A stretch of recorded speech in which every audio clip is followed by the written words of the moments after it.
की गोदी में समता सितारा तुम्हारे चरण में हर हमारा गणपति गजानन सहारा तुम्हारा तुम्हारे चरण में झुके शरण हम। बोलो गजानंद महाराज की जय। सियावर रामचंद्र भगवान की जय हो। पवन सुत हनुमान की जय हो। उमापति महादेव की जय।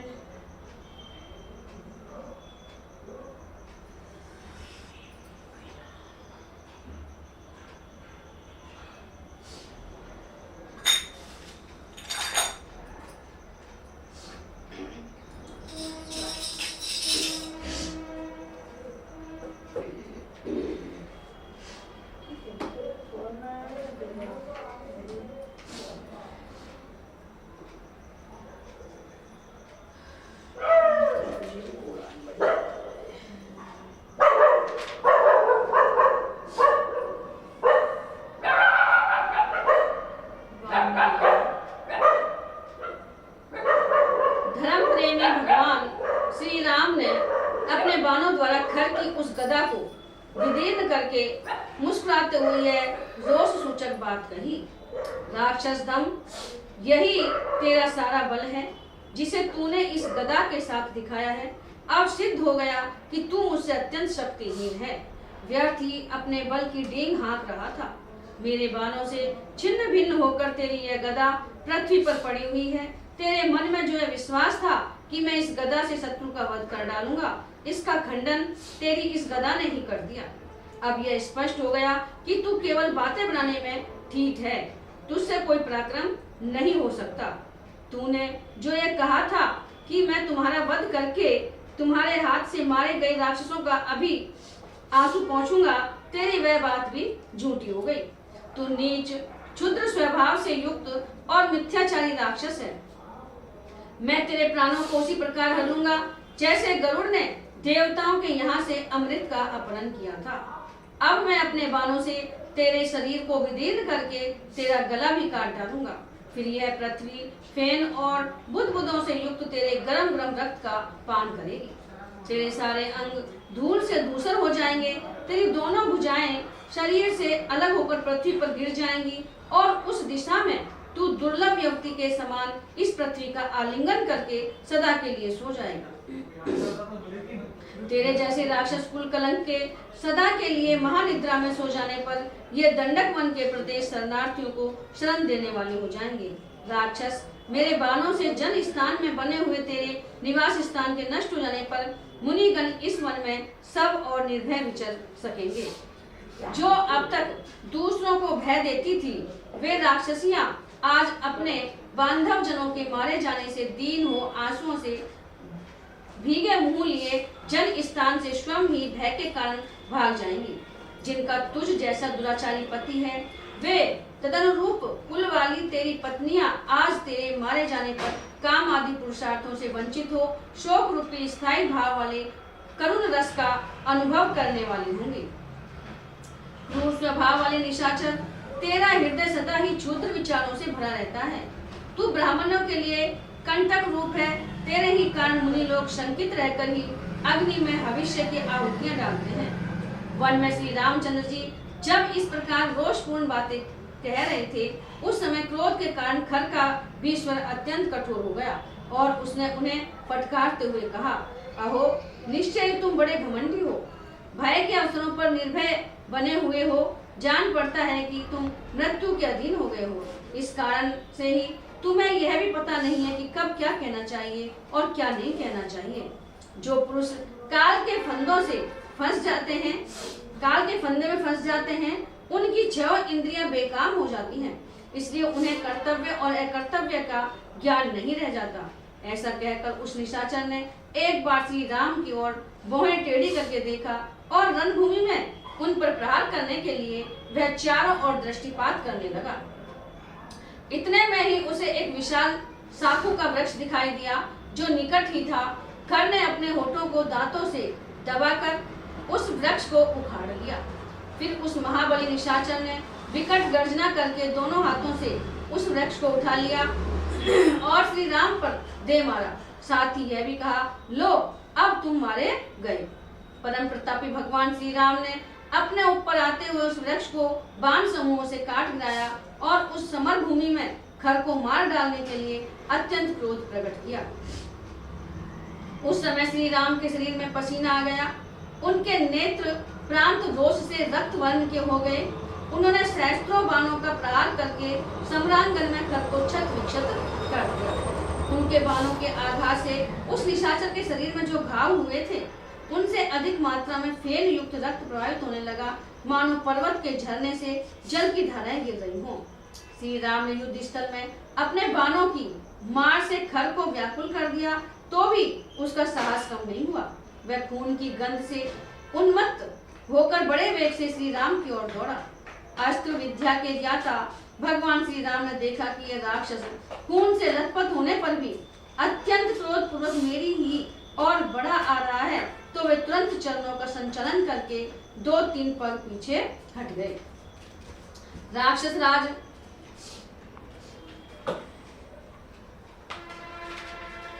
क्योंकि बहुत निकट होने पर बाण चलाना संभव नहीं हो सकता था। तदंतर श्री राम ने सम्रांगण में खर का वध करने के लिए एक अग्नि के समान तेजस्वी बाण हाथ में लिया, जो दूसरे ब्रह्मदंड के समान भयंकर था। वह बाण बुद्धिमान देवराज इंद्र का दिया हुआ था। धर्मात्मा श्री राम ने उसे धनुष पर रखा और खर को लक्ष्य करके छोड़ दिया। उस महाबाण के छूटते ही वज्रपात के समान भयानक शब्द हुआ। श्री राम ने अपने धनुष को कान तक खींचकर उसे छोड़ा था, वह खर की छाती में जा लगा। जैसे श्वेत वन में भगवान रुद्र ने अंधकासुर को जलाकर भस्म किया था, उसी प्रकार दंडक वन में श्री राम के उस बाण की आग में जलता हुआ निशाचर खर प्रतिदल जैसे वज्र से वृत्तासुर, फेन से नेमुची और इंद्र की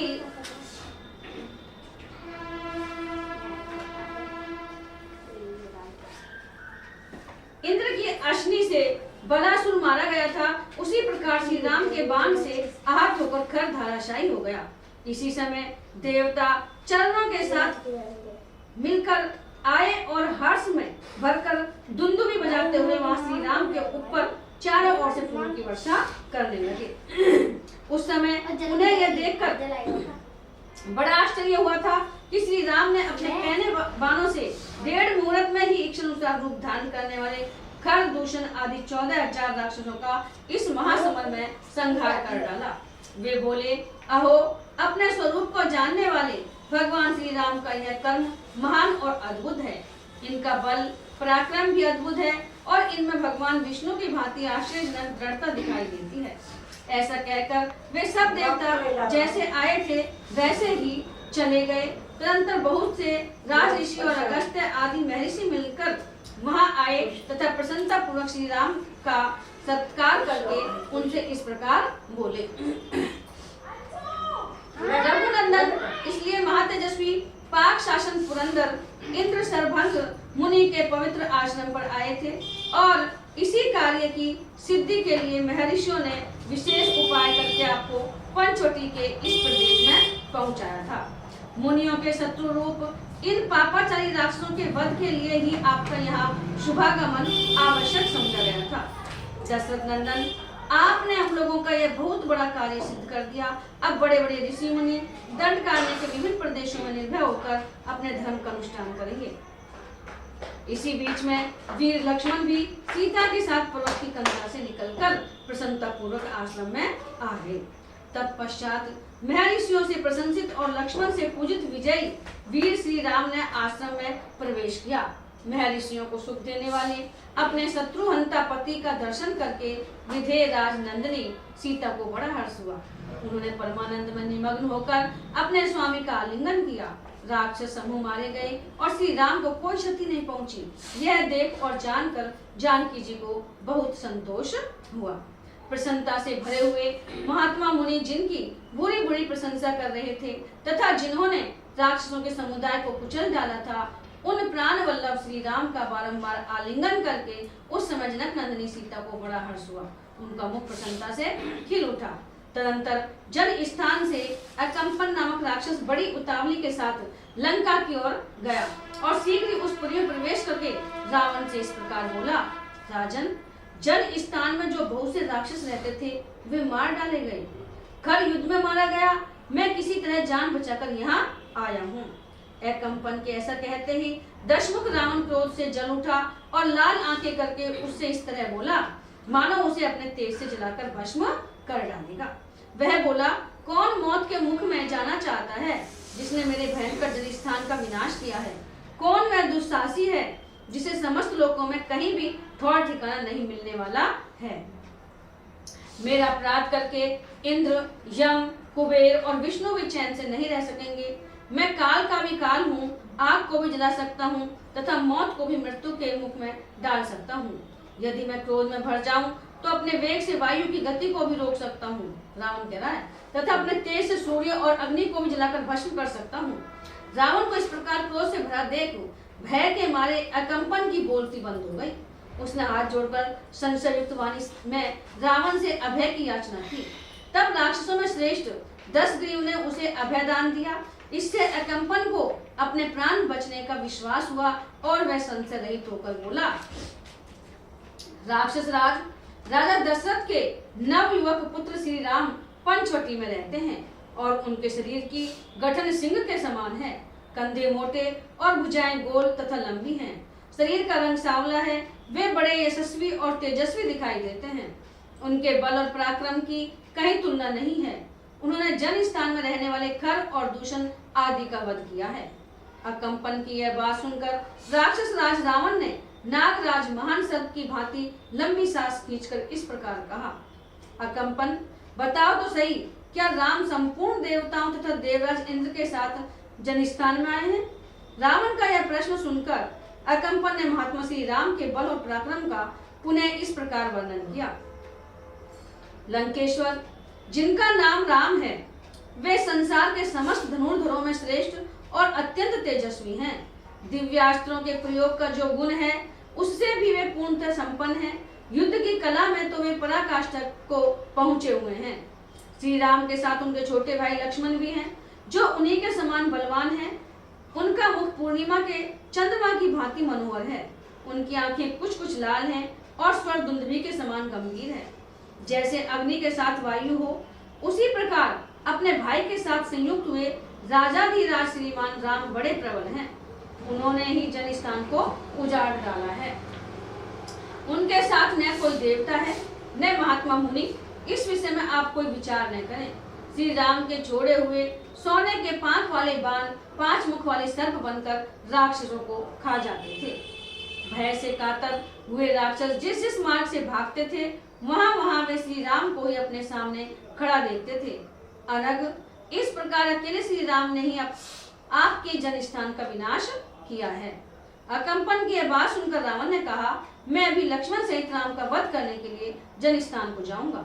उसके ऐसा कहने पर अकंपन बोला, राजन, श्री राम का बल और पुरुषार्थ जैसा है उसका यथार्थ वर्णन मुझसे सुन लीजिए। महायशस्वी श्री राम यदि कुपित हो जाएं, तो उन्हें अपने पराक्रम के द्वारा कोई भी काबू में नहीं कर सकता। वे अपने बाणों से भरी हुई नदी के वेग को भी पलट सकते हैं तथा तारा, ग्रह और नक्षत्रों सहित संपूर्ण आकाश मंडल को पीड़ा दे सकते हैं। वे श्रीमान भगवान राम समुद्र में डूबती हुई पृथ्वी को ऊपर उठा सकते हैं। महासागर की मर्यादा का भेदन करके समस्त लोगों को उसके जल से आप्लावित कर सकते हैं तथा अपने बाणों से समुद्र के वेग अथवा वायु को भी नष्ट कर सकते हैं। वे महायशस्वी पुरुषोत्तम अपने पराक्रम से संपूर्ण लोगों का संहार करके उन्हें नए सिरे से प्रजा की सृष्टि करने में समर्थ हैं। दशग्रीव जैसे पापी पुरुष स्वर्ग पर अधिकार नहीं प्राप्त कर सकते, उसी प्रकार आप अथवा समस्त राक्षस जगत भी युद्ध में श्री राम को नहीं जीत सकते। मेरी समझ में संपूर्ण देवता और असुर मिलकर भी उनका वध नहीं कर सकते।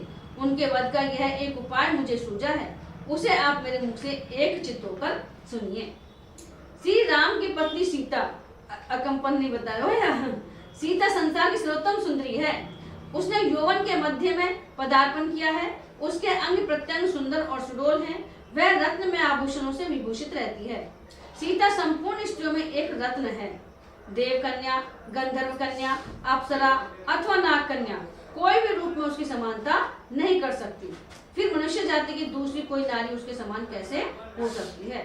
उस विशाल वन में जिस किसी भी उपाय से श्री राम को धोखे में डालकर आप उनकी पत्नी का अपहरण कर लें, सीता से बिछुड़ जाने पर श्री राम कदापि जीवित नहीं रहेंगे। राक्षस राज रावण को अकम्पन की वह बात पसंद आ गई। उस महाभाव दशग्रीव ने कुछ सोचकर अकम्पन से कहा, ठीक है, कल प्रातःकाल सारथी के साथ मैं अकेला ही जाऊंगा और विधेय कुमारी सीता को प्रसन्नता पूर्वक इस महापुरी में ले आऊंगा। ऐसा कहकर रावण गधों से जुते हुए सूर्य तुल्य तेजस्वी रथ पर आरूढ़ हो संपूर्ण दिशाओं को प्रकाशित करता हुआ वहां से चला। नक्षत्रों के मार्ग पर विचरता हुआ राक्षस राज का वह विशाल रथ बादलों की आड़ में प्रकाशित होने वाले चंद्रमा के समान शोभा पा रहा था। कुछ दूर पर स्थित एक आश्रम में जाकर वह तात का पुत्र मारीच से मिला। मारीच ने अलौकिक भक्ष्य भोज्य अर्पित करके राजा रावण का स्वागत सत्कार किया। आसन और जल आदि के द्वारा स्वयं ही उसका पूजन करके मारीच ने अर्थयुक्त वाणी में पूछा, राक्षस राज, तुम्हारे राज्य में लोगों की कुशलता तो है ना? तुम बड़ी उतावली के साथ आ रहे हो, इसलिए मेरे मन में कुछ खटका हुआ है। मैं समझता हूँ तुम्हारे यहाँ का अच्छा हाल नहीं है। मारीच के इस प्रकार पूछने पर बातचीत की कला को जानने वाले महातेजस्वी रावण ने इस प्रकार कहा, तात, अनायासी महान पराक्रम दिखाने वाले श्री राम ने मेरे राज्य की सीमा के रक्षक खरदूषण आदि को मार डाला है तथा जो जन स्थान अवध्य समझा जाता था वहां के सारे राक्षसों को उन्होंने युद्ध में मार गिराया। अतः इसका बदला लेने के लिए मैं उनकी स्त्री का अपहरण करना चाहता हूँ। इस कार्य में तुम मेरी सहायता करो। राक्षस राज रावण का यह वचन सुनकर मारीच बोला, निशाचर शिरोमणे, मित्र के रूप में मैं तुम्हारा वह कौन सा ऐसा शत्रु है जिसने तुम्हें सीता को हर लेने की सलाह दी है? यानी किसने सलाह दी है? कौन ऐसा पुरुष है जो तुमसे सुख और आदर पाकर भी प्रसन्न नहीं है, अतः तुम्हारी बुराई करना चाहता है? कौन कहता है कि तुम सीता को यहाँ हर ले आओ? मुझे उसका नाम बताओ। वह कौन है जो समस्त राक्षस जगत का सींग काट लेना चाहता है? जो इस कार्य में तुम्हें प्रोत्साहन दे रहा है वह तुम्हारा शत्रु है, इसमें संशय नहीं है। वह तुम्हारे हाथों विषधर सर्प के मुख से उसके दांत उखड़वाना चाहता है। राजन, किसने तुम्हें ऐसी खोटी सलाह देकर कुमार्ग पर पहुंचाया है? किसने सुख पूर्वक सोते समय तुम्हारे मस्तक पर लात मारी है? रावण, राघवेंद्र श्री राम वह गंध युक्त गजराज हैं जिसकी गंध सूंघकर ही गज रूपी योद्धा दूर भाग जाते हैं। विशुद्ध कुल में जन्म ग्रहण करना ही उस राघव रूपी गजराज का शुंड दंड है। प्रताप ही मद है और सुडोल बाई ही दोनों दांत हैं। युद्ध स्थल में उनकी ओर देखना भी तुम्हारे लिए उचित नहीं है, फिर जूझने की तो बात ही क्या। वे श्री राम मनुष्य के रूप में एक सिंह हैं। रणभूमि के भीतर स्थित होना ही उनके अंगों की संधियां तथा बाल हैं। वह सिंह चतुर राक्षस रूपी मृगों का वध करने वाला है, बाण रूपी अंगों से परिपूर्ण है तथा तलवारें ही उसकी तीखी डाढ़ें हैं। उस सोते हुए सिंह को तुम नहीं जगा सकते। राक्षस राज, श्री राम एक पाताल व्यापी महासागर हैं। धनुष ही उस समुद्र के भीतर रहने वाला ग्रह है। भुजाओं का वेग ही कीचड़ है, बाण ही तरंगमालाएं हैं और महान युद्ध ही उसकी अगाध जलराशि है। उसके अत्यंत भयंकर मुख अर्थात बड़वा नल में कूद पड़ना तुम्हारे लिए कदापि उचित नहीं है। लंकेश्वर, प्रसन्न हो। राक्षस राज, सानंद रहो और सकुशल लंका को लौट जाओ। हमारी समझा रहे हो? तुम सदापुरी में अपनी स्त्रियों के साथ रमन करो और राम अपनी पत्नी के साथ वन में विहार करें। मारीच के ऐसा कहने पर दशमुख रावण लंका को लौटा और अपने सुंदर महल में चला गया।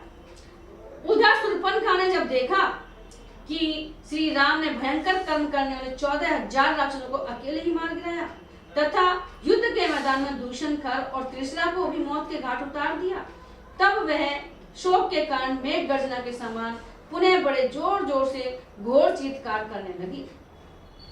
श्री राम ने वह कर्म कर दिखाया जो दूसरों के लिए अत्यंत दुष्कर है। यह अपनी आंखों देखकर वह अत्यंत उद्विग्न हो उठी और रावण द्वारा सुरक्षित लंका पुरी हो गई। वहां पहुंचकर उसने देखा रावण पुष्पक विमान उनके ऊपरी भाग में बैठा हुआ है। उसका राजोचित तेज उद्दीप्त हो रहा है तथा मरुदगणों से घिरे हुए इंद्र की भांति वह आसपास बैठे हुए मंत्रियों से घिरा है। रावण जिस उत्तम सुवर्ण में सिंहासन पर विराजमान था वह सूर्य के समान जगमगा रहा था। जैसे सोने की ईंटों से बनी हुई वेदी पर स्थापित अग्निदेव घी की अधिक आहुति पाकर प्रज्वलित हो उठे हों, उसी प्रकार उस स्वर्ण सिंहासन पर रावण शोभा पा रहा था। देवता, गंधर्व, भूत और महात्मा ऋषि भी उसे जीतने में असमर्थ थे। समर भूमि में वह मुंह फैलाकर खड़े हुए यमराज की भांति भयानक जान पड़ता था। देवताओं और असुरों के संग्राम के अवसरों पर उसके शरीर में वज्र और अश्नि के जो घाव हुए थे उनके चिन्ह अब तक विद्यमान थे। उसकी छाती में ऐरावत हाथी ने जो अपने दांत गड़ाए थे उसके निशान अब भी दिखाई देते थे। उसके 20 भुजाएं और 10 मस्तक थे। उसके छत्र, चंवर और आभूषण आदि उपकरण देखने ही योग्य थे। वक्ष स्थल विशाल था। वह वीर राजोचित लक्षणों से संपन्न दिखाई देता था। वह अपने शरीर में जो वैदुर्य मणि का आभूषण पहने हुए था उसके समान ही उसके शरीर की कांति थी। उसने तपाए हुए सोने के आभूषण भी पहन रखे थे। उसकी भुजाएं सुंदर, दांत सफेद, मुंह बहुत बड़ा और शरीर पर्वत के समान विशाल था। देवताओं के साथ युद्ध करते समय उसके अंगों पर सैकड़ों बार भगवान विष्णु के चक्र का प्रहार हुआ था। बड़े बड़े युद्धों में अन्यान्य अस्त्र शस्त्रों को भी उस पर मार पड़ी थी। उन सबके चिन्ह दृष्टिगोचर होते थे। देवताओं के समस्त आयुधों के प्रहारों से भी जो खंडित न हो सके थे, उन्हीं अंगों से वह अक्षोभ्य समुद्रों में भी शोभ हलचल पैदा कर देता था। वह सभी कार्य बड़ी शीघ्रता से करता और शिखरों को भी तोड़कर फेंक देता था। देवताओं को भी दौड़ डालता था। धर्म की तो वह जड़ ही काट देता था और पराई स्त्रियों के सतीत्व का नाश करने वाला था। वह सब प्रकार से दिव्य अस्त्रों का प्रयोग करने वाला और सदा यज्ञों में विघ्न डालने वाला था। एक समय पाताल की भोगवतीपुरी में जाकर नागराज वासुकी को परास्त करके तक्षक को भी हराकर उसकी प्यारी पत्नी को वह हर ले आया था। इसी तरह कैलाश पर्वत पर जाकर कुबेर को युद्ध में पराजित करके उसने उनके इच्छानुसार चलने वाला पुष्पक विमान को अपने अधिकार में कर लिया।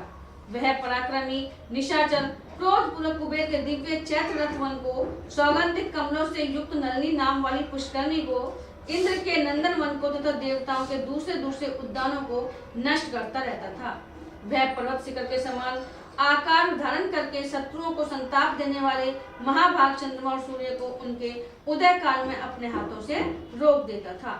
उस धीर स्वभाव वाले रावण ने पूर्व काल में एक विशाल वन के भीतर 10,000 वर्षों तक घोर तपस्या करके ब्रह्मा जी को अपने मस्तकों की बलि दे दी थी। उसके प्रभाव से उसे देवता, दानव, गंधर्व, पिशाच, पक्षी और सर्पों से भी संग्राम में अभय प्राप्त हो गया था। मनुष्य के सिवा और किसी के हाथ से उसे मृत्यु का भय नहीं था। वह महाबली राक्षस सोम, सवन, कर्म विशिष्ट यज्ञों में दिव्य जातियों द्वारा वेद मंत्रों को चरण पूर्वक निकाले गए तथा वैदिक मंत्रों से ही सुसंस्कृत एवं स्तुत हुए पवित्र सोम रस को वहां पहुंचकर नष्ट कर देता था। समाप्ति के निकट पहुंचे हुए यज्ञों का विध्वंस करने वाला वह दुष्ट निशाचर ब्राह्मणों की हत्या तथा दूसरे दूसरे क्रूर कर्म करता था। वह बड़े ही रूखे स्वभाव का और निर्दय था। सदा प्रजाजनों के अहित में ही लगा रहता था। समस्त लोगों को भय देने वाले और संपूर्ण प्राणियों को रुलाने वाले अपने इस महाबली क्रूर भाई को राक्षस शूर्पणखा ने उस समय देखा। वह दिव्य वस्त्रों के और आभूषणों से विभूषित था। दिव्य पुष्पों की मालाएं उसकी शोभा बढ़ा रही थी। सिंहासन में बैठा हुआ राक्षस राज पुलस्त्य कुलनंदन महाभाग 10 ग्रीव प्रलय काल में संहार के लिए उद्यत हुए महाकाल के समान जान पड़ता था।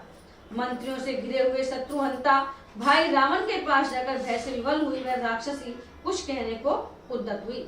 महात्मा लक्ष्मण ने नाग कान काटकर जिसे कुरूप कर दिया था तथा जो निर्भय विचरने वाली थी वह भय और लोभ से मोहित हुई।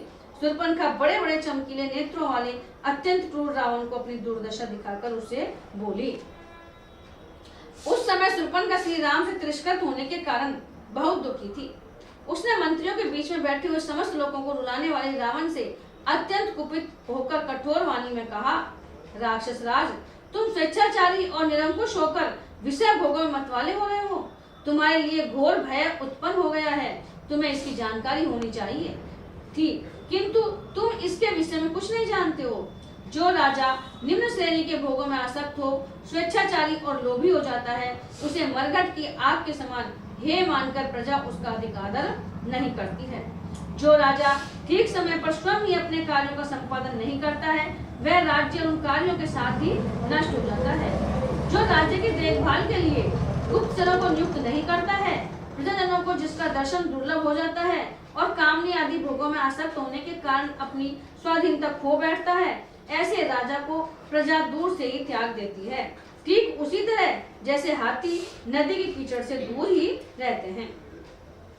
जो नरेश अपने राज्य के उस प्रांत की जो अपनी ही असावधानी के कारण दूसरे के अधिकार में चला गया हो, रक्षा नहीं करते, उसे पुनः अपने अधिकार में नहीं लाते, वे समुद्र में डूबे हुए पर्वतों की भांति अपने अभ्युदय से प्रकाशित नहीं होते। जो अपने मन को काबू में रखने वाले एवं प्रयत्नशील हैं, उन देवताओं, गंधर्वों तथा दानवों के साथ विरोध करके तुमने अपने राज्य की देखभाल के लिए गुप्तचर नहीं नियुक्त किए हैं। ऐसी दशा में तुम जैसा विषय लोलुप चपल पुरुष कैसे राजा बना रह सकेगा? राक्षस, तुम्हारा स्वभाव बालकों जैसा है। तुम निरय बुद्धिहीन हो, तुम्हें जानने योग्य बातों का भी ज्ञान नहीं है। ऐसी दशा में तुम किस तरह राजा बने रह सकोगे? विजयी वीरों में श्रेष्ठ निशाचर पते, जिन नरेशों के गुप्तचर कोष और नीति ये सब अपने अधीन नहीं है, वे साधारण लोगों के ही समान हैं। गुप्तचरों की सहायता से राजा लोग दूर दूर के सारे कार्यों की देखभाल करते रहते हैं, इसलिए वे दीर्घदर्शी और दूरदर्शी कहलाते हैं। मैं समझती हूँ तुम गंवार मंत्रियों से घिरे हुए हो, तभी तो तुमने अपने राज्य के भीतर गुप्तचर नहीं तैनात किए हैं। तुम्हारे स्वजन मारे गए और जनस्थान उजाड़ हो गया, तुम्हें इसका पता नहीं लगा है। अकेले राम ने जो अनायास ही महान कर्म करने वाले हैं, भीम कर्मर राक्षसों की 14,000 सेना को यमलोक पहुंचा दिया, खर और दूषण के भी प्राण ले लिए, ऋषियों को भी अभयदान कर दिया तथा दंड काटने में राक्षसों की ओर से जो विघ्न बाधाएं थी, उन सबको दूर करके वहां शांति स्थापित कर दी। जल स्थान को तो उन्होंने चौपट ही कर डाला। राक्षस, तुम तो लोभ और प्रमाद में फंसकर पराधीन हो रहे हो, अतः अपने ही राज्य में उत्पन्न हुए भय का तुम्हें कुछ पता ही नहीं। जो राजा कठोरतापूर्ण बर्ताव करता अथवा तीखे स्वभाव का परिचय देता है, सेवकों को बहुत कम वेतन देता है, प्रमाद में पड़ा और गर्व में भरा रहता है, तो स्वभाव से ही शठ होता है, उसके संकट में पड़ने पर सभी प्राणी उसका साथ छोड़ देते हैं, उसकी सहायता के लिए आगे नहीं बढ़ते हैं। जो अत्यंत अभिमानी, अपनाने के अयोग्य, आप ही अपने को बहुत बड़ा मानने वाला और क्रोधी होता है, ऐसे नर अथवा नरेश को संकट काल में आत्मीय जन भी मार डालते हैं। जो राजा अपने कर्तव्य का पालन अथवा करने योग्य कार्य में संपादन नहीं करता था तथा भय के अवसरों पर भयभीत अपनी रक्षा के लिए सावधान नहीं होता, वह सीधी राज्य से भ्रष्ट एवं दीन होकर इस भूतल पर तिनकों के समान उपेक्षणीय हो जाता है। लोगों को सूखे काठों से, मिट्टी के ढेलों तथा धूल से भी कुछ प्रयोजन होता है, किंतु स्थान भ्रष्ट राजाओं से उन्हें कोई प्रयोजन नहीं रहता। जैसे पहना हुआ वस्त्र और मसल डाली गई फूलों की माला दूसरों के उपयोग में आने योग्य नहीं होती, इसी प्रकार राज्य से भ्रष्ट हुआ राजा समर्थ होने पर भी दूसरों के लिए निरर्थक है। परंतु जो राजा सदा सावधान रहता, राज्य के समस्त कार्यों की जानकारी रखता, इंद्रियों को वश में किए रहता, कृतज्ञ, दूसरों के उपकार को मानने वाला तथा तो स्वभाव से ही धर्मपरायण होता है, वह राजा बहुत दिनों तक राज्य करता है। जो स्थूल आंखों से तो सोता है, परंतु नीति की आंखों से सदा जागता रहता है तथा जिसके क्रोध और अनुग्रह का फल प्रत्यक्ष प्रकट होता है, उसी राजा की लोग पूजा करते हैं। रावण, तुम्हारी बुद्धि दूषित है और तुम इन सभी राजोचित गुणों से वंचित हो, क्योंकि तुम्हें अब तक गुप्तचरों की सहायता से राक्षसों के इस महान संहार का समाचार ज्ञात नहीं हो सका था। तुम दूसरों का अनादर करने वाले, विषयासक्त और देश काल के विभाग को यथार्थ रूप से न जानने वाले हो। तुम गुण और दोष के विचार एवं निश्चय में कभी अपनी बुद्धि को नहीं लगाया है, अतः तुम्हारा राज्य शीघ्र ही नष्ट हो जाएगा और तुम स्वयं भी भारी विपत्ति में पड़ जाओगे।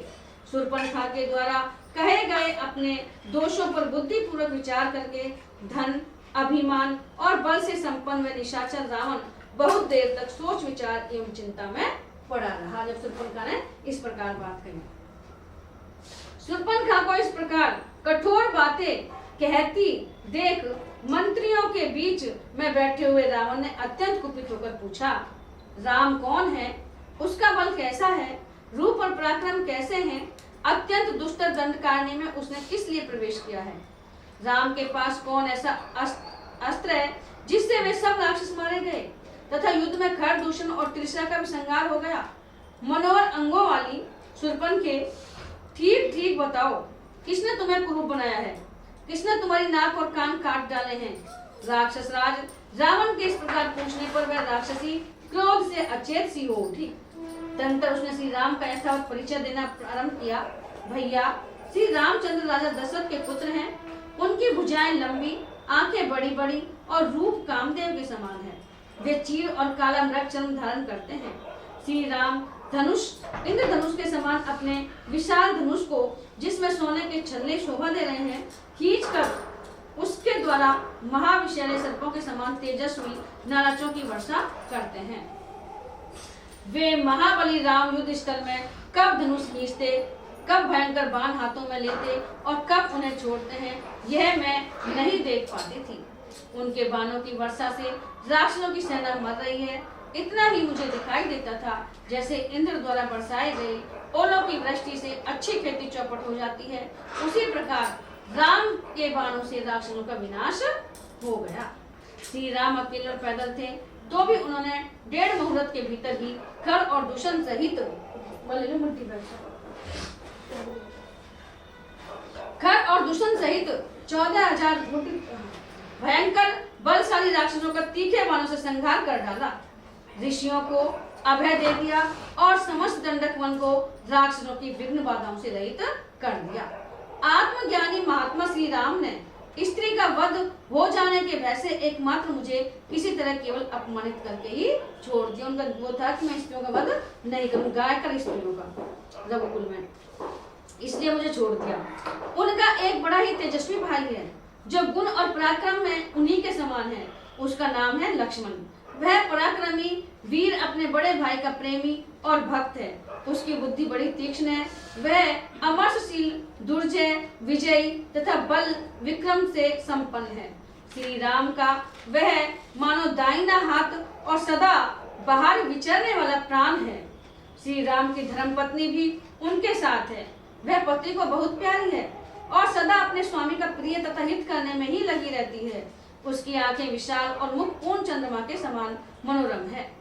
उसके केश, नासिका, उरु तथा रूप बड़े ही सुंदर तथा मनोहर हैं। वह यशस्विनी राजकुमारी इस दंडक वन की देवी सी जान पड़ती है और दूसरी लक्ष्मी के समान शोभा पाती है। उसका सुंदर शरीर तपाए हुए सुवर्ण की कांति धारण करता है। नख ऊंचे तथा लाल हैं। वह शुभ लक्षणों से संपन्न है। उसके सभी अंग सुडोल हैं और कटी भाग सुंदर तथा पतला है। वह विधेय राज जनक की कन्या है और सीता उसका नाम है। देवताओं, गंधर्वों, यक्षों, किन्नरों की स्त्रियों में भी कोई उसके समान सुंदरी नहीं है। इस भूतल पर वैसी रूपवती नारी मैंने पहले कभी नहीं देखी थी। सीता जिसकी भार्या हो और वह हर्ष में भरकर जिसका आलिंगन करे, समस्त लोकों में उसी का जीवन इंद्र से भी अधिक भाग्यशाली है। उसका शील स्वभाव बड़ा ही उत्तम है। उसका एक एक अंग स्तुत्य और स्मरणीय है। उसके रूप की समानता करने वाली भूमंडल में दूसरी कोई स्त्री नहीं है। वह तुम्हारे योग्य भार्या होगी। रावण से कह रही वो तुम्हारे योग्य भार्या है और तुम भी उसके योग्य श्रेष्ठ पति होगे। महाभाव, विस्तृत जगन और उठे हुए पुष्ट पुच्छों वाली उस सुमुखी स्त्री को जब मैं तुम्हारी भार्या बनाने के लिए ले आने को उद्यत हुई, रावण से तुम्हारी पत्नी बनाने के लिए लेकर आई सीता को उद्यत हुई, तब क्रूर लक्ष्मण ने मुझे इस तरह क्रूप कर दिया। मतलब अपने वहां नहीं बता रही कि मैंने को पति बनाओ चली जा हमारे, नहीं भैया मैं तेरे लिए लेकर आ रही हूँ उसको। रावण से कह दिया। पूर्ण चंद्रमा के समान मनोहर मुख वाली विधेय राजकुमारी सीता को देखते ही तुम कामदेव के बाणों के लक्ष्य बन जाओगे। यदि तुम्हें सीता को अपनी भार्या बनाने की इच्छा हो तो शीघ्र ही राम को जीतने के लिए यहाँ अपना दाहिना पैर आगे बढ़ाओ। राक्षस राज रावण, यदि तुम्हें मेरी यह बात पसंद हो तो निशंक होकर मेरे कथानुसार कार्य करो। महाबली राक्षस ईश्वर, इन राम आदि की असमर्थता और अपनी शक्ति का विचार करके सर्वांग सुंदरी सीता को अपनी भार्या बनाने का प्रयत्न करो, उसे हर लाओ। श्री राम ने अपने सीधे जाने वाले बाणों द्वारा जन स्थान निवासी निशाचरों को मार डाला और खर तथा दूषण को भी मौत के घाट उतार दिया। यह सब सुनकर और देखकर अब तुम्हारा क्या कर्तव्य है, इसका निश्चय तुम्हें कर लेना चाहिए। शूर्पणखा की ये रोंगटे खड़ी कर देने वाली बातें सुनकर रावण मंत्रियों से सलाह ले अपने कर्तव्य का निश्चय करके वहां से चल दिया। उसने पहले सीता हरण रूपी कार्य पर मन ही मन विचार किया, फिर उसके दोषों और गुणों का यथार्थ ज्ञान प्राप्त करके बलाबल का निश्चय किया। अंत में यह स्थिर किया कि इस काम को करना ही चाहिए। जब इस बात पर उसकी बुद्धि जम गई तब वह रमणीय रथशाला में गया। पहले अपन विचार करें, कोई भी काम करेंगे तो सोचेगा, विचारेंगे, फिर वह काम है क्रिया रूप में बदलेगा। तो पहले रावण ने विचार किया है, फिर उसने स्थिर कर लिया कि भाई हाँ, मुझे सीता को हर के लेके आना है। गुप्त रूप में रथशाला में जाकर राक्षस राज रावण ने अपनी सारथी को यह आज्ञा दी कि मेरा रथ जोतकर तैयार करो। सारथी शीघ्रता पूर्वक कार्य करने में कुशल था। रावण की उपयुक्त आज्ञा पाकर उसने एक ही क्षण में उसके मन के अनुकूल उत्तम रथ जोतकर तैयार कर दिया। वह रथ इच्छानुसार चलने वाला तथा सुवर्ण में था। उसे रत्नों से विभूषित किया गया था। उसमें सोने के साजबाजों से सजे हुए गधे जुटे थे, जिनका मुख पिशाचों के समान था। रावण उस पर आरूढ़ होकर चला। वह रथ मेघ गर्जना के समान गंभीर घरघर ध्वनि फैलाता हुआ चलता था। उसके द्वारा वह कुबेर का छोटा भाई श्रीमान राक्षस राज रावण समुद्र के तट पर गया। उस समय उसके लिए सफेद चमड़ से हवा की जा रही थी। सिर के ऊपर श्वेत छत्र तना हुआ था। उसकी अंग कांति स्निग्ध वैदुर्य मणि के समान नीली तथा काली थी। वह पक्के सोने के आभूषणों से विभूषित था। उसके 10 मुख, 10 कंठ और 20 भुजाएं थी। उसके वस्त्राभूषण आदि अन्य उपलब्ध देखने ही योग्य थे। देवताओं का शत्रु और मुनीश्वरों का हत्यारा वह निशाचर 10 शिखरों वाला पर्वतराज के समान प्रतीत होता था। इच्छानुसार चलने वाले उस रथ पर आरूढ़ हो राक्षस राज रावण आकाश में विद्युन मंडल से घिरे हुए तथा वक्त पंक्तियों से सुशोभित मेघ के समान शोभा पा रहा था।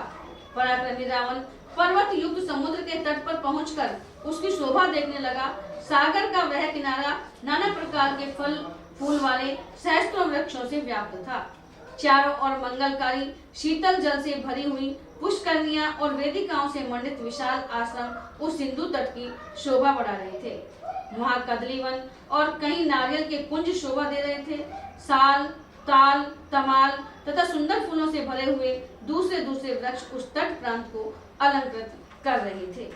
अत्यंत नियमित आहार करने वाले बड़े बड़े महर्षियों, नागों, सुपर्णों, गरुड़ों, गंधर्वों तथा सहस्त्रों किन्नरों से भी उस स्थान की बड़ी शोभा हो रही थी।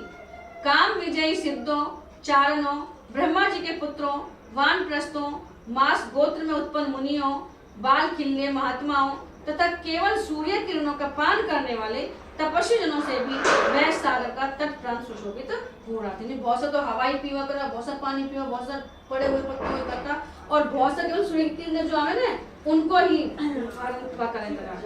दिव्य आभूषणों और पुष्पमालाओं को धारण करने वाली क्रीड़ा विहार की विधि को जानने वाले सहस्त्रों दिव्य रूपनी अप्सराएं वहां सब और विचर रही थी। कितनी ही शोभाशाली देवांगनाएं उस सिंधु तट का सेवन करती हुई आसपास बैठी थी। देवताओं और दानवों के समूह तथा अमृत भोजी देवगण वहां विचर रहे थे। सिंधु का वह तट समुद्र के तेज से उसकी तरंग मालाओं के स्पर्श से स्निग्ध एवं शीतल था। वहां हंस, क्रौंच, राम तथा मेंढक सब और फैले हुए थे और सारस उसकी शोभा बढ़ा रहे थे। उस तट पर वैदुर्य मणि के सदृश श्याम रंग के प्रस्तर दिखाई देते थे। आकाश मार्ग से यात्रा करते हुए कुबेर के छोटे भाई रावण ने रास्ते में सब और बहुत से श्वेत वर्ण के विमानों, गंधर्वों तथा अप्सराओं को भी देखा। वे अनुसार चलने वाले विशाल विमान उन पुण्यात्मा पुरुषों के थे जिन्होंने तपस्या से पुण्य लोक पर विजय पाई थी। उन विमानों को दिव्य पुष्पों से सजाया गया था और उनके भीतर से गीतवाद की ध्वनि प्रकट हो रही थी। आगे बढ़ने पर उसने जिनकी जड़ों से गोंद निकले हुए थे ऐसे चंदनों के सहस्त्रों वन देखे जो बड़े सुहावने और अपनी सुगंध से नासिका को तृप्त करने वाले थे। कई श्रेष्ठ अगरू के वन थे, कई उत्तम जाति के सुगंधित फल वाले वृक्ष विशेषों के उपवन थे, कहीं तमाल के फूल खिले हुए थे, कहीं गोल मिर्च की झाड़ियां शोभा पाती थी और कहीं समुद्र के तट पर ढेर के ढेर मोती सूख रहे थे। कई श्रेष्ठ पर्वतमालाएं, कहीं मूंगों की राशियां, कहीं सोने चांदी के शिखर तथा कहीं सुंदर अद्भुत और स्वच्छ पानी के झरने दिखाई देते थे। कई धन धान्य से संपन्न स्त्री, रत्नों से भरे हुए तथा हाथी घोड़े और रथों से व्याप्त नगर दृष्टिगोचर होते थे। इन सबको देखता हुआ रावण आगे बढ़ा। फिर उसने सिंधु राज के तट पर एक ऐसा स्थान देखा जो स्वर्ग के समान मनोहर, सब ओर से समतल और स्निग्ध था। वहाँ मंद मंद वायु चलती थी, जिसका स्पर्श बड़ा कोमल जान पड़ता था।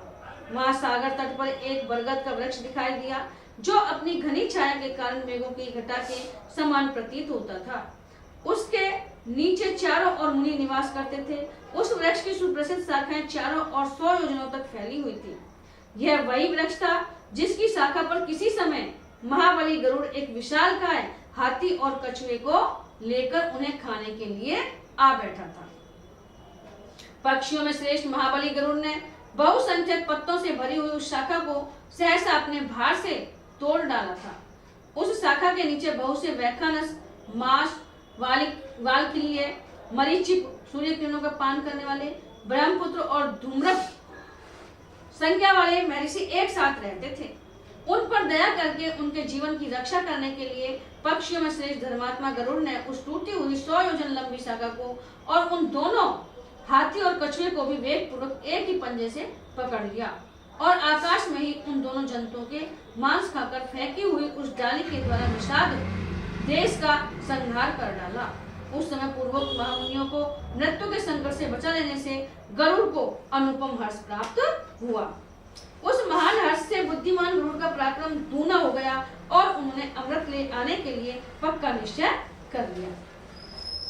तत्पश्चात इंद्रलोक में जाकर उन्होंने इंद्र भवन की उन जालियों को तोड़ डाला जो लोहे की सींचों से बनी हुई थी। फिर रत्न मिश्रित शेष भवन को नष्ट भ्रष्ट करके वहां छिपकर रखे हुए अमृत को वे महेंद्र भवन से हर लाए।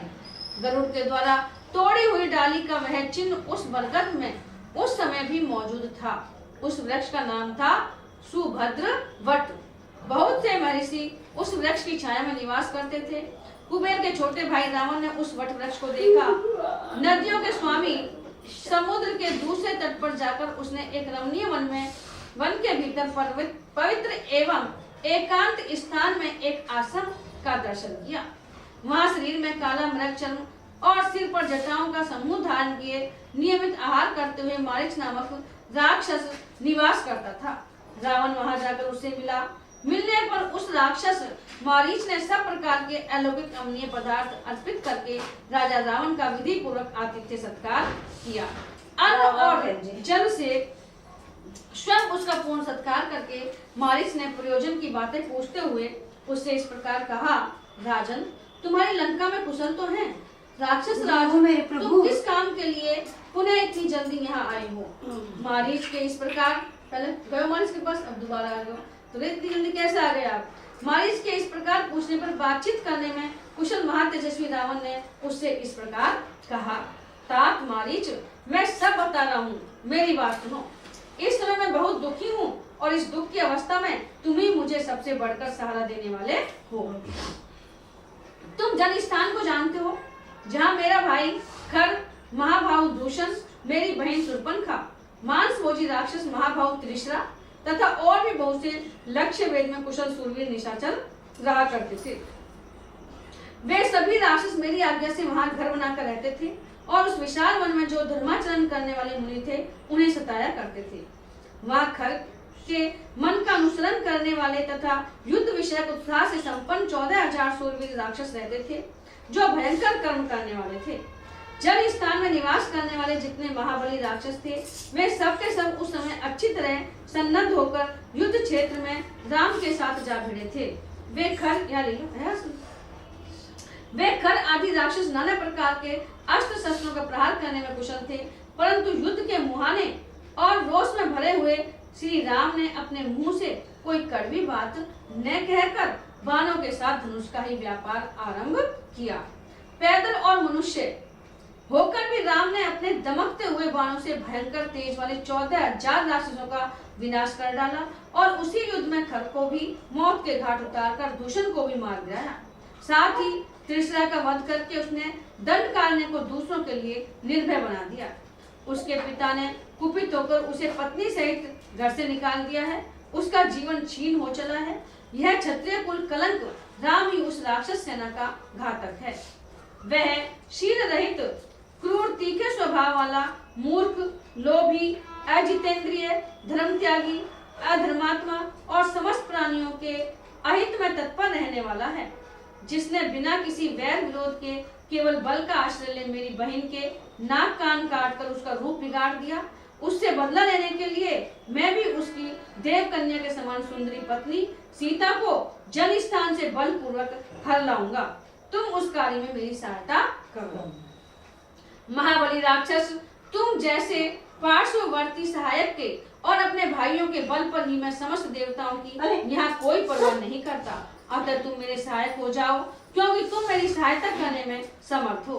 पराक्रम में, युद्ध में और वीरोचित अभिमान में तुम्हारे समान कोई नहीं है।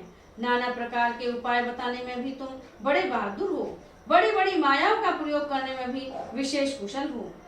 निशाचर, इसलिए मैं तुम्हारे पास आया हूँ। सहायता के लिए मेरे कथानुसार तुम्हें कौन सा काम करना है वह भी सुनो।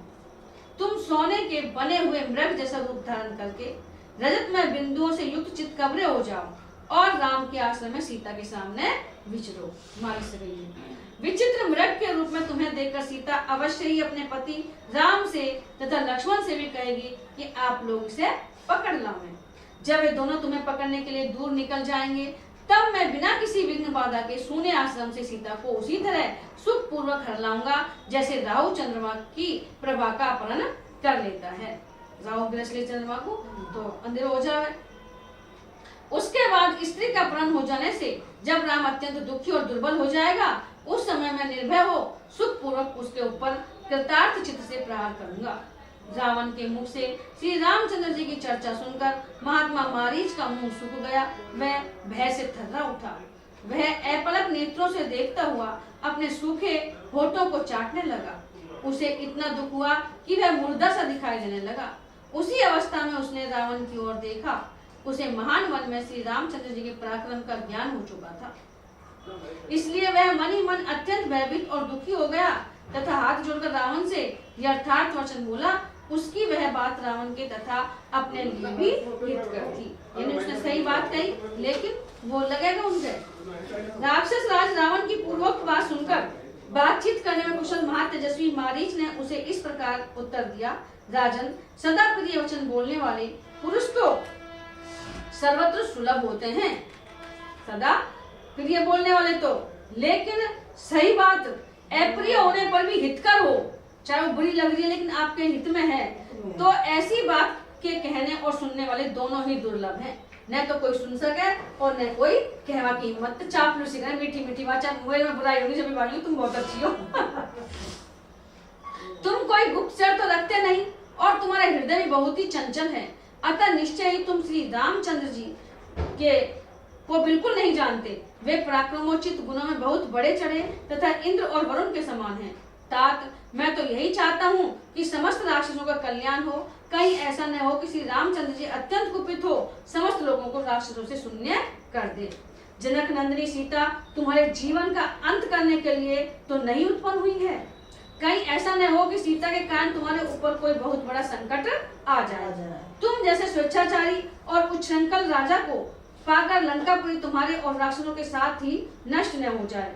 जो राजा तुम्हारे समान दुराचारी, स्वेच्छाचारी, पापपूर्ण विचार रखने वाला और खोटी बुद्धि वाला होता है, वह अपना, अपने स्वजनों का तथा समूचे राष्ट्र का भी विनाश कर डालता है। अपना तो करता है, परिवार का होता है, पूरे राष्ट्र का होता है।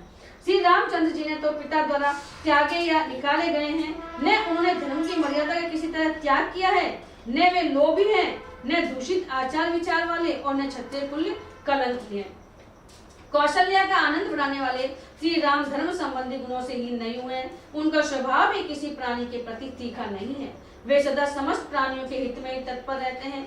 रानी कैकेयी ने पिता को धोखे में डालकर मेरे वनवास का वर मांग लिया। यह देखकर धर्मात्मा श्री राम ने मन ही मन यह निश्चय किया कि मैं पिता को सत्यवादी बनाऊंगा, उनके दिए हुए वर या वचन को पूरा करूंगा। इस निश्चय के अनुसार वे स्वयं ही वन की ओर चल दिए। माता कैकेयी और पिता राजा दशरथ का प्रिय करने की इच्छा से वे ही स्वयं राज्य और भोगों का परित्याग करके दंडक वन में प्रवेश हुए। श्री राम क्रूर नहीं है, वे मूर्ख और अजितेंद्रिय भी नहीं है।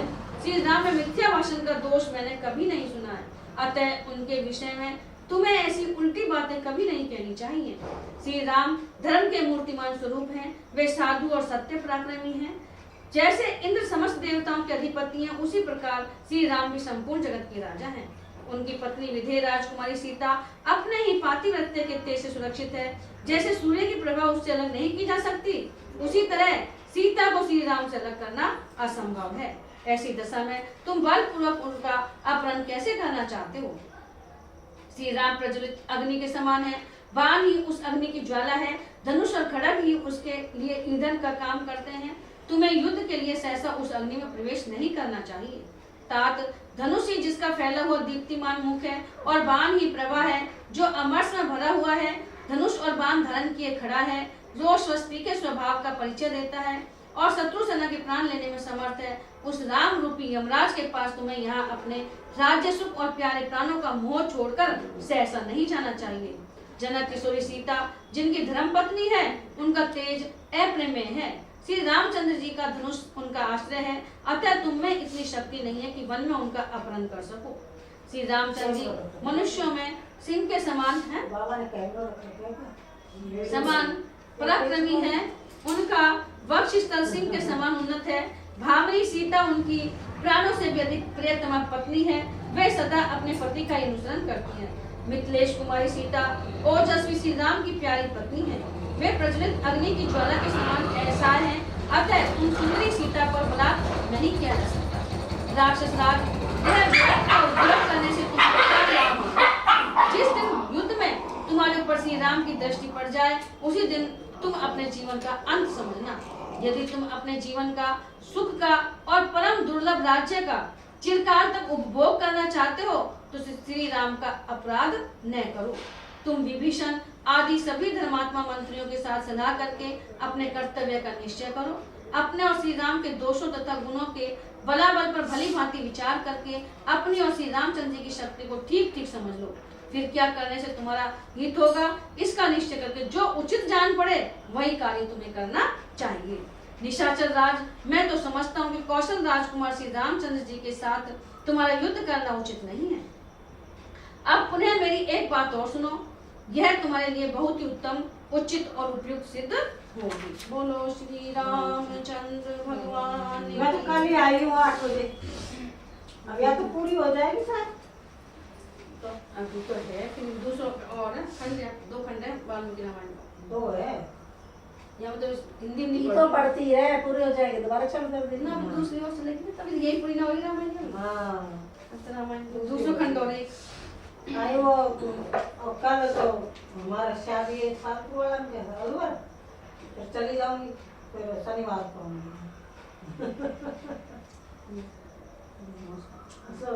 अब तैयारी करूँ, क्या करूँगा तो पूजा है ना, बस एक भजन करके समापन।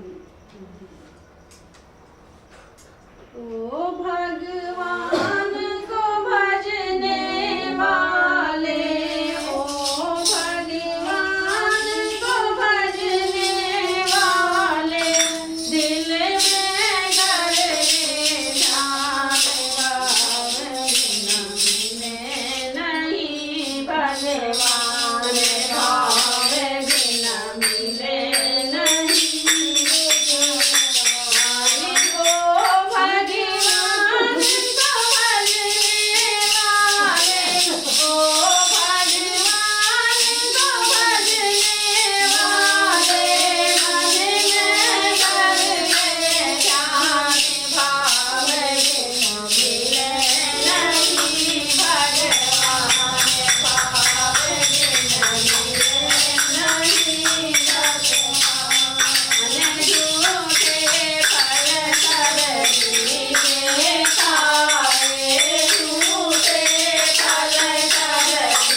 बाबा ने कैमरा लगाया तो है भाई। शादी का हालात